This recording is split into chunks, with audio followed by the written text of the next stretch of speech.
बिस्मिल्लाहिर्रहमानिर्रहीम। The Islamic mic के देखने और सुनने वालों को मेरी और मेरी टीम की तरफ से अस्सलाम वालेकुम। उम्मीद करता हूँ कि आप अल्लाह ताला की अता करता सेहत से मालामाल होंगे। आज के दौर में इंटरनेट बिलखसूस यूट्यूब पर कुछ ऐसे लोग हैं जो फेम की खातिर दीन को इस्तेमाल कर रहे हैं। मैंने अपने गुज़श्ता वीडियो में बताया था कि इस प्लेटफॉर्म पे इंशाल्लाह आपको बताई जाने वाली तमाम मालूमात हर तरह की फ़िरका वारियत से पाक होगी। जो लोग मेरे चैनल पे नए हैं तो वो इस डिस्क्रिप्शन में जाके मेरी पहली वीडियो इंट्रोडक्शन इस्लामिक माइक में मेरा तारुफ, मेरे चैनल का तारुफ और इस प्लेटफॉर्म के बारे में जान सकते हैं।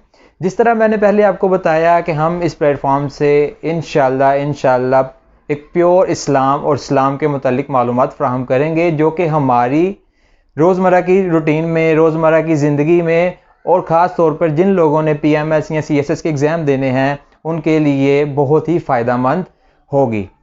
आज हम अपने प्लेटफॉर्म के मकसद की रोशनी में आज से इस वीडियो से एक चैप्टर का आगाज़ कर रहे हैं जिसका नाम है इस्लाम का तारुफ। इस्लाम के तारुफ के अंदर हम मुख्तलिफ़ टॉपिक्स को step by step episode wise लेके चलेंगे।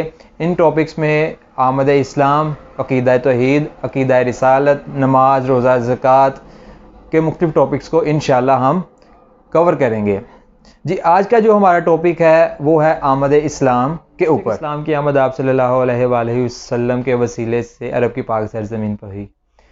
अरब के शुमाली हिस्से फ़लस्तीन को पैगम्बरों की सरजमीन कहा जाए तो बेजाना होगा, क्योंकि बनी इसराइल के ज़्यादातर पैगम्बर इसी सरजमीन पर पैदा हुए और हज़रत ईसा अलैहिस्सलाम भी इसी इलाके के नवाही गाँव यरूशलेम में पैदा हुए।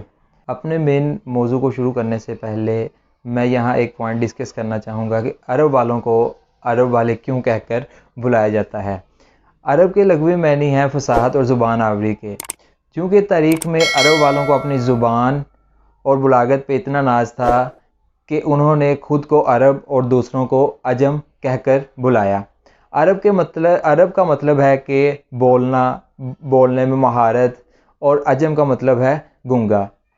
और इसी तनाज़र में यहाँ एक और राय भी पाई जाती है कि अरब वालों को अरब इसलिए कहा जाता है कि अरब के मायने है दश्त और सहरा, क्योंकि अरब का बहुत सारा इलाका सहरा पर मुश्तमिल है।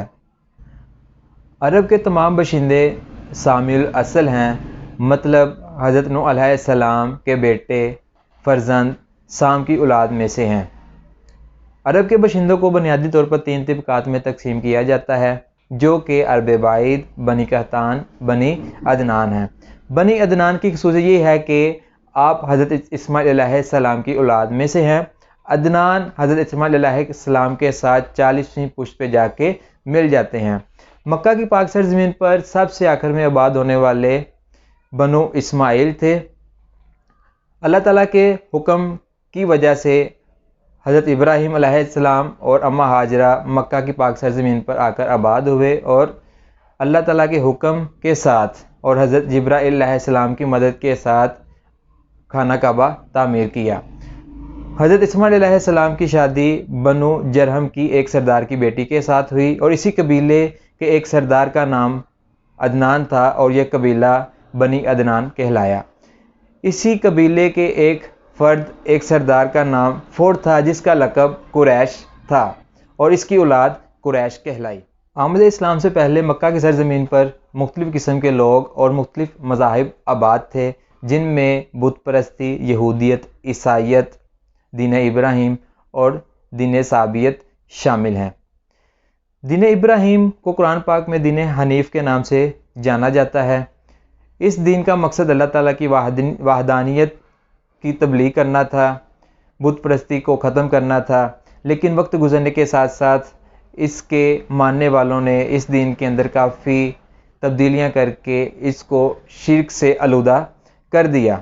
लेकिन इस दीन के मानने वालों में हज़रत अबू तालिब और हज़रत अबू मुतलिब भी शामिल थे, लेकिन उन्होंने सिर्फ़ और सिर्फ तौहीद के परचम को उठाया।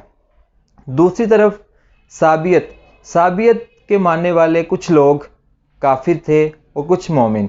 इस दीन की खासियत ये थी कि इस दीन को मानने वाले हर दीन से, हर मज़हब से अच्छी खसूसियात को अक्स करते और उसको अपनाते और बुराई اور شرک کو ختم کرتے، ان کو اپنانے سے انکار کرتے۔ آمد اسلام سے پہلے عرب کے لوگ مختلف قبائل کی صورت میں آباد تھے۔ ہر قبیلے کا ایک سردار ہوتا تھا اور اس قبیلے کے تمام افراد کو اس سردار کی بیعت کرنا لازم ہوتا تھا۔ جھگڑے و فسادات کی صورت میں اکثریت رائے سے فیصلے کیے جاتے تھے۔ ان لوگوں میں دوسری خصوصیت یہ پائی جاتی تھی کہ جہاں پانی اور گھاس وغیرہ مویشیوں کے لیے ملتی، یہ اپنا بسیرا، اپنا رہن سہن وہاں کر لیتے، اور جب یہ گھاس اور پانی کا ذخیرہ ختم ہو جاتا تو اس جگہ سے کنارہ کشی کر لیتے۔ دوسرے عام الفاظ میں کھانا بدوش بولا جاتا ہے ان لوگوں کو۔ تیسری خصوصیت یہ آ جاتی ہے کہ اس دور میں بھی کچھ ایسے علاقے عرب میں موجود تھے جہاں پکے مکان موجود تھے، جیسا کہ یثرب کا شہر۔ لیکن آمد اسلام سے پہلے اس علاقے میں، اس معاشرے میں مختلف قسم کی برائیاں موجود تھیں، جس میں زنا، دختر کشی، شراب نوشی، اس طرح کی بہت سی سماجی برائیاں، اخلاقی برائیاں موجود تھی۔ لیکن آمد اسلام کے بعد آپ صلی اللہ علیہ وآلہ وسلم کے ظہور اور نبوت کے اعلان کے بعد یہ تمام برائیاں ختم ہوئیں۔ آپ صلی اللہ علیہ وآلہ وسلم نے جو بیٹی زحمت سمجھی جاتی تھی، رحمت کا مقام آپ صلی اللہ علیہ وآلہ وسلم کی بدولت ہی ملا۔ عرب کی تاریخ میں دور دور تک کسی مملکت یا حکمران کا تصور موجود نہ تھا، البتہ مکہ کی حدود کے اندر قصوہ بن کلاب نے 440 عیسوی میں ایک مملکت کی بنیاد رکھی۔ اس مملکت میں 5 شعبے تھے جن کے نام دار الندوہ، لاوا، الحجابہ، الرفادہ، الساقیہ تھا۔ دار الندوہ میں وہ تمام معاملات اور وہ تمام سوالات کو ڈسکس کیا جاتا تھا جو کہ کسی مملکت کو چلانے کے لیے بہت ضروری تھے۔ اس سلسلے میں قصوہ نے مکہ سے شمال کی طرف ایک بڑا سا گھر تعمیر کیا ہوا تھا جس کی سربراہی قصوہ خود کرتا تھا، اور اس مملکت کے بڑے لوگوں کو اس کے اندر شامل ہونے کی اجازت تھی، لیکن قصوہ کے بیٹوں پر عمر کی حد نہ تھی۔